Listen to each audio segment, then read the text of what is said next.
ለፍጥረታት ሁሉ የሕይወት ውሃ የሚያጠጣው ጌታ ከእርሷ ደረት ላይ ከበቀሉ 2 ጡቶች ወተት ጠጣ። ለፍጥረት ሁሉ የሚመግበው ጌታ ከእርሷ ጡት ተመግቦ ጠገበ። ወዲያው ድንግል ማርያም በነበረችበት ቤት አጠገብ የማያዩ ማየት ጀመሩ።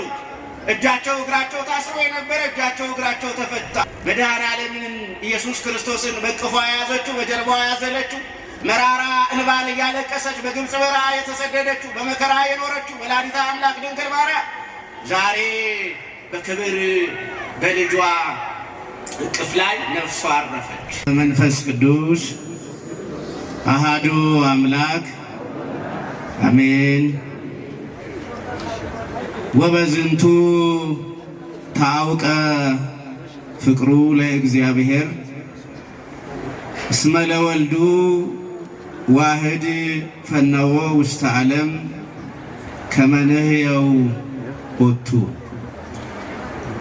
የተወደዱ ክቡር አባታችን መላከ ስብሐት ቆሞስ አባ ገብረ ሥላሴ አማረ የማኅደረ ስብሐት ቅድስት ልደታ ለማርያም ቤተ ክርስቲያን ወይም የዚሁ ቤተ መቅደስ ዋና አስተዳዳሪ፣ ክቡራን ሊቃውንተ ቤተ ክርስቲያን፣ ውሉደ ቅዱስ ያሬድ ማህሌታውያን፣ ክቡር ሊቀ ጉባኤ አምባየ አባተ የዚሁ ደብር የስብከተ ወንጌል ክፍል ዋና ኃላፊ፣ መምህራነ ወንጌል ሰባክያን፣ ካህናት አባቶቻችን፣ ዲያቆናት ወንድሞች፣ የሰንበት ትምህርት ቤት ወጣቶች፣ ምእመናትና ምእመናን ሁላችሁ ውሉደ ጥምቀት ኦርቶዶክሳውያን በአጠቃላይ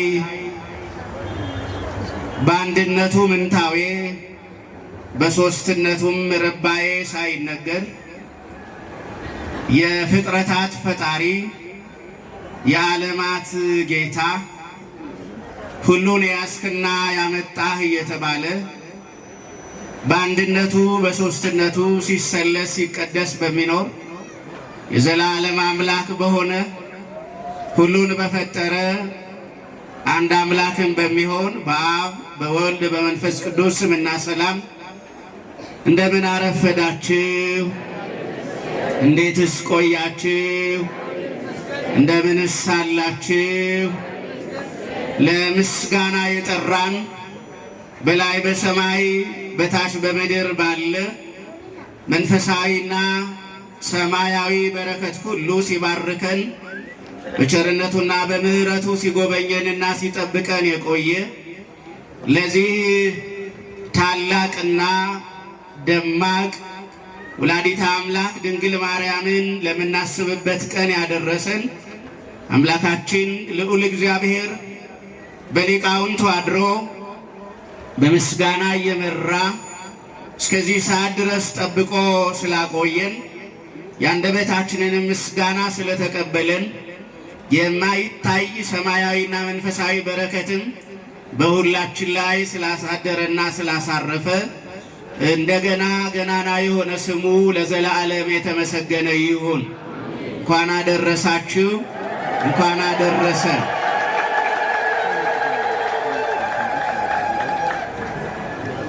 ወበዝንቱ ታውቀ ፍቅሩ ለእግዚአብሔር በላዕሌነ።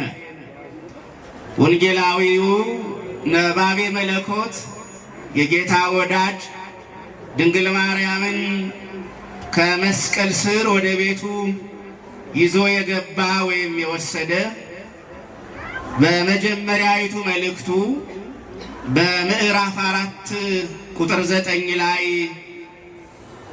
የጻፈልንና የነገረን ያስተማረን የላከልን የመልእክት ቃል ነው።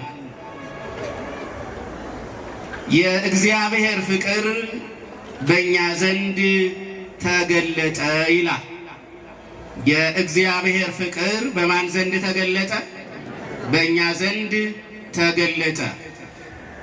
ይህ ኃይለ ቃል ነው የዛሬውንም ታቦተ ሕግ ከቤተ መቅደሱ ከመንበሩ ላይ አንስተን ዑደት አድርገን ምስጋና አብዝተን በሚመችም በማይመችም ስፍራና ቦታ ላይ ሆነን ለምን በዓል እያከበርን እንዳለ የሚያስረዳን የሚነግረን በአጠቃላይ ዘመነ አስተርእዮ ላይ የመገለጥ ዘመንና ወቅት ላይ እንገኛለንና እሱንም በጥቂት ደቂቃ ለመረዳት የሚመራን ኃይለ ቃል የእግዚአብሔር ፍቅር በእኛ ዘንድ ምን አለ ተገለጠ የሚለው ይሆናል።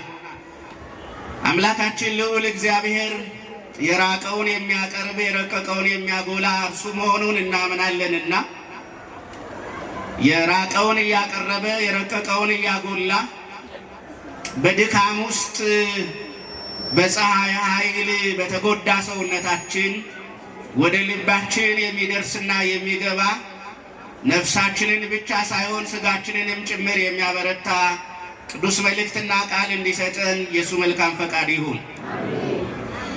የእግዚአብሔር ቃል ካልደገፈንና ካላበረታን በስተቀር በምድራችን ላይ ያለውን ፈተናና መከራ በዘመናችንም ያለውን የመከራ ዶፍ ልንሸከመው ልንቋቋመው አንችልምና በቃሉ ኃይል እንዲደግፈን፣ በቃሉ ኃይል እንዲያጸናን፣ በቃሉ ኃይል በልባችን ውስጥ ያለውን ዕለት ዕለት የሚያሳዝነንንና የሚያስደነግጠንን አቅም ያለውን የፍርሃት ጉልበትም ከልባችን ውስጥ ነቅሎ ሰብሮ እንዲጥልልን የእሱ መልካም ፈቃድ ይሁን።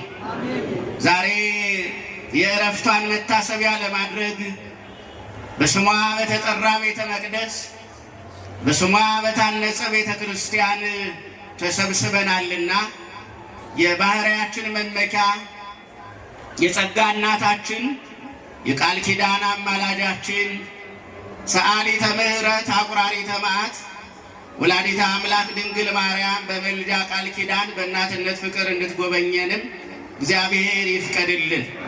የመላእክት ጥበቃ የወዳጆቹ የጻድቃን የሰማዕታት የቅዱሳን ሁሉ ጸሎት በረከት አይለየን። የእግዚአብሔር ፍቅር በእኛ ዘንድ ምን አለ ተገለጠ። የትምህርቱ ዋና ዓላማና መልእክት የተገለጠልንን የእግዚአብሔርን ፍቅር በጥቂቱ ማስታወስ ነው። የተገለጠልንን የማንን ፍቅር? የእግዚአብሔርን ፍቅር መወደዳችንን እንድንረዳ የማንወደድ ሆነን ሳለ የሚወደድ ምንም አይነት ነገር ሳይኖረን መፍቀሬ ሰብ የሆነ ሰውን የሚወድ ሰው የሚወደው እግዚአብሔር እንዴት ባለ ፍቅር እንደጎበኘን እንዴት ባለ መንገድ ፍቅሩን እንደገለጠልን በጥቂቱ ለመረዳት እንድንችል ነው በዚህ ኃይለ ቃል የተነሳሁትና ስለዚህ ሊቃውንቱ በዝማሬያቸው የሰንበት ትምህርት ቤት ወጣቶችም እንደዚሁ በመዝሙራቸው ሲያነሱት የቆዩትን ታሪክ መሰረት ያደረገ ደቂቃ በማሳጠር ጥቂት ነገር የተሰበሰብንበትንም እንመለከታለን። እግዚአብሔር አምላካችን በነገር ሁሉ ይርዳል። ቀደም ብዬ ለማስረዳት እንደሞከርኩት ዕለት ዕለት ቤተ ክርስቲያን ስትናገር የቤተ ክርስቲያንን ድምፅ የሰማችሁ እንደምታስተውሉትና እንደምታስታውሱት ያለንበት ወቅት ዘመነ አስተርእዮ ይባላል። የዛሬው ዕለትም እንደምታውቁት አስተርእዮ ማን ነው የሚባለው? አስተርእዮ ማርያም አይደለም እንለው። ስለዚህ የዛሬው ቀን አስተርእዮ ማርያም ተብሎ የተጠራበት ምክንያት ዘመነ አስተርእዮ ውስጥ የምንገኝ በመሆናችን ነው። አስተርእዮ ማለት በግሪክ ልሳን ኤጲፋንያ ተብሎ የሚጠራው ነው።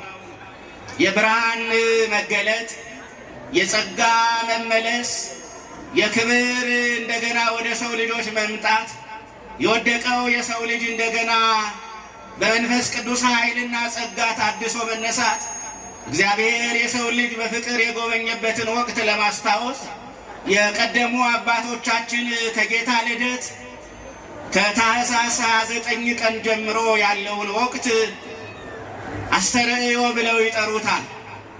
የማይታየው በስጋ ስለታየ፣ ረቂቁ በስጋ ገዝፎ ስለተዳሰሰ በሰውና በእግዚአብሔር መካከል የነበረው የጥል ግድግዳ በእግዚአብሔር ልጅ በጌታችን በመድኃኒታችን በኢየሱስ ክርስቶስ መወለድ ስለፈረሰ የጨለማ ጉልበትና የጨለማ ኃይል በክርስቶስ ብርሃን ስለተሻረ የዲያብሎስ ስልጣን በክርስቶስ ስልጣን ስለፈረሰ የዲያብሎስ መንግስት ተሽሮ የክርስቶስ መንግስት ስለተተካ የተሰደደውና ከእግዚአብሔር ገነት የተባረረው አዳም እንደገና በክርስቶስ ወደ እግዚአብሔር ገነት ስለተመለሰ ብርሃነ ልደቱ ከተገለጠበት ከታኅሳስ 29 ጀምሮ ቤተ ክርስቲያን እያንዳንዱን ቀን የብርሃን ቀን ብላ ትጠራዋለች። የምን ቀን? የብርሃን ቀን ብላ ትጠራዋለች። አዎ ዓይናችን የፀሐይን ብርሃን ሲያይ ልባችን በደስታ ይሞላል። እግራችንም በቀናው መንገድ ላይ መራመድ ይጀምራል።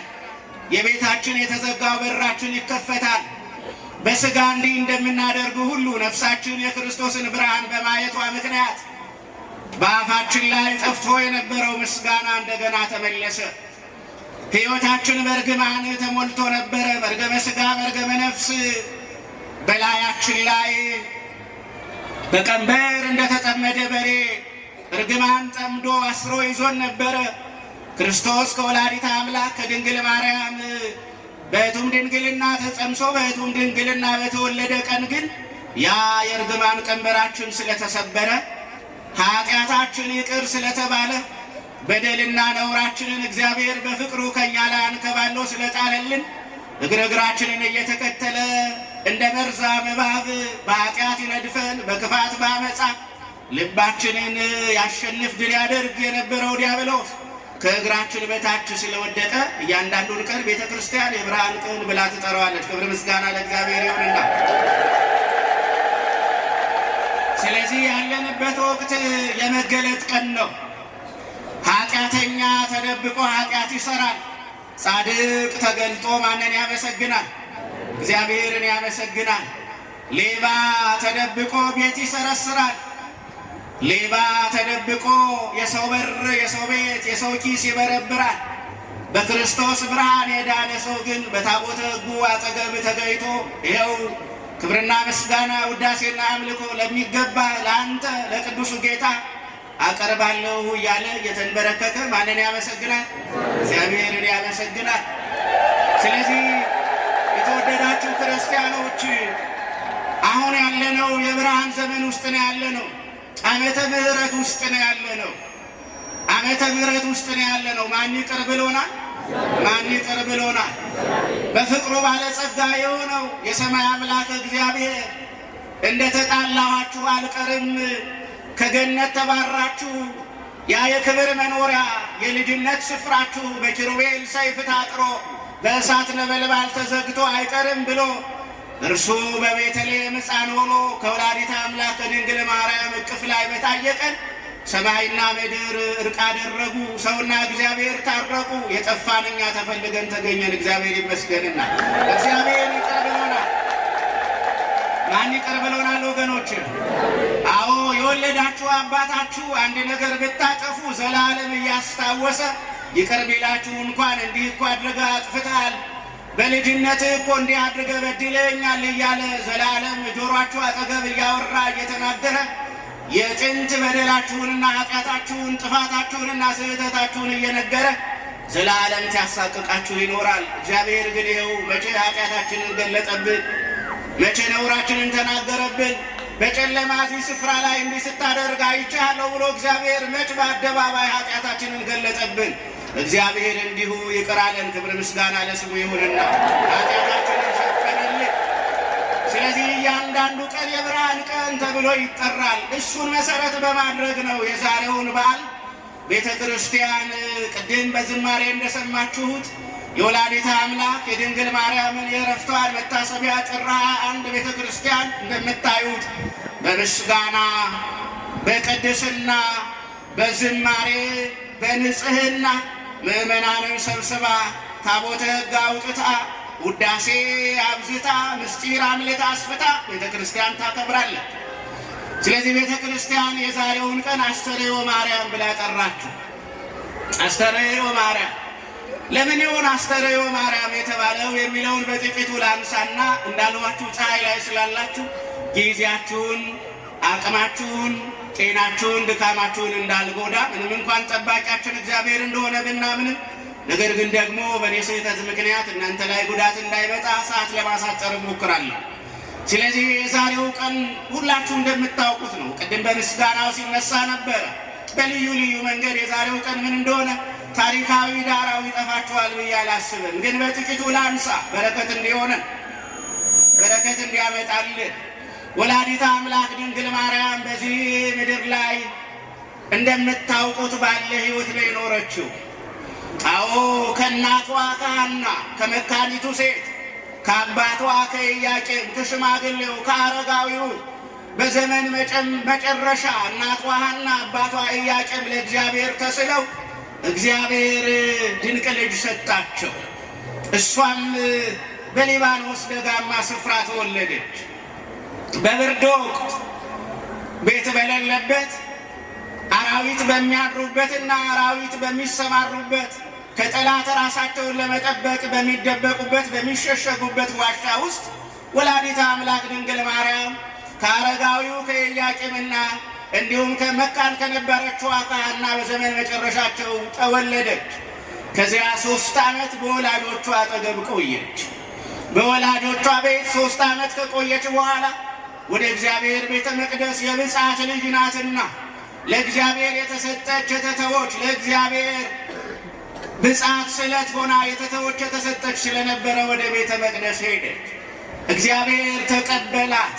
በቤተ መቅደስ 12 ዓመት ቆየች። ከዛ በኋላ በ15ኛ ዓመቷ ግን ሰምታው የማታውቅ አስደናቂ ነገር ሰማች። ያም የሰማችው በሉቃስ ወንጌል ምዕራፍ 1 ቁጥር 40 ጀምሮ የተመዘገበው ነው።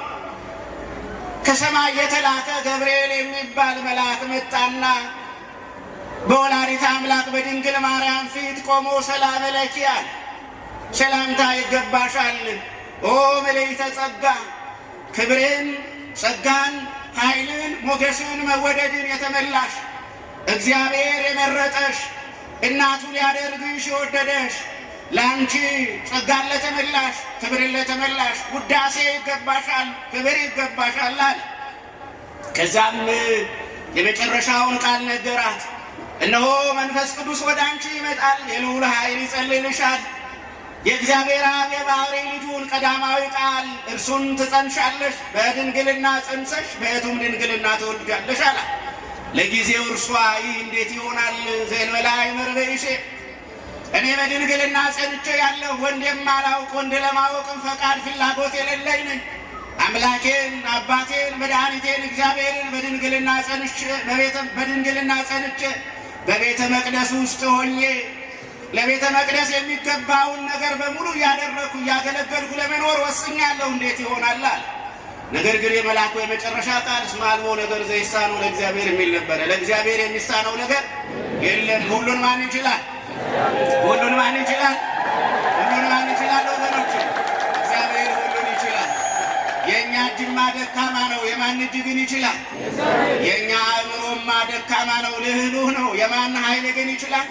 የእግዚአብሔር ኃይል ይችላል። የሞት ቀንበራችን የተሰበረው በማን ኃይል ነው? መቃብራችን የተደፈነው በማን ችሎታ ነው? ወጥተን የገባነው አተን እንደገና ያገኘነው፣ ታመን የተፈወስነው፣ ተጣልተን የታረቅነው፣ ታስረን የተፈታነው፣ ተሳደን እንደገና ወደ ምድራችን ወደ ሀገራችን የተመለስነው፣ በኑፋቄ በክህደት ከተያዝን በኋላ እንደገና ንስሐ ገብተን በምክረ ካህን በፈቃደ ካህን ሆነን የጌታን ሥጋ የጌታን ደም የተቀበልነው በማን ችሎታ ነው?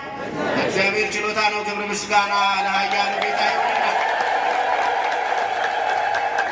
መልአኩ የነገራትን ነገር ይኩነኒ በከመ ትቤለኒ፣ አንተ የእግዚአብሔር መልእክተኛ ነህ፣ እግዚአብሔር ያለኝንማ እንዴት አይቻልም እላለሁ፣ እንዳልከው ይሁንልኝ፣ እንደ ቃል ይደረግልኝ ብላ አመነች። ታላቋ እናታችን፣ የእምነት ምሳሌያችን፣ የትህትና ምሳሌያችን፣ የባህርያችን መመኪያ ያላት የደናግል መመኪያ፣ የነቢያት ትንቢታቸው፣ የነቢያት ምሳሌያቸው፣ በኋላ የሐዋርያት ስብከታቸው፣ የቅዱሳን እናታቸው፣ የመላእክት እህታቸው እያሉ አባቶች አመሰግኗት ወላዲተ አምላክ ይኩነኒ በከመ ትቤለኒ። ጌታ በጠባብ ደረት በአጭር ቁመት ተወሰነ። ሰማይንና ምድርን የፈጠረው መድኃኔዓለም በድንግል ማርያም ማኅፀን ታየ። እንዴት የሚገርም ነው ወገኖች! ገብረ ምስጋና ለእርሱ ዘይስራይተረ የማይታየው በእርሷ ታየ፣ የማይዳሰሰው በእርሷ ምን አለ? በእርሷ ተዳሰሰ። ለፍጥረታት ሁሉ የሕይወት ውሃ የሚያጠጣው ጌታ ከእርሷ ደረት ላይ ከበቀሉ 2 ጡቶች ወተት ጠጣ። ለፍጥረት ሁሉ የሚመግበው ጌታ ከእርሷ ጡት ተመግቦ ጠገበ። ክብር ምስጋና ለዚህ ቸርነት ወገኖች!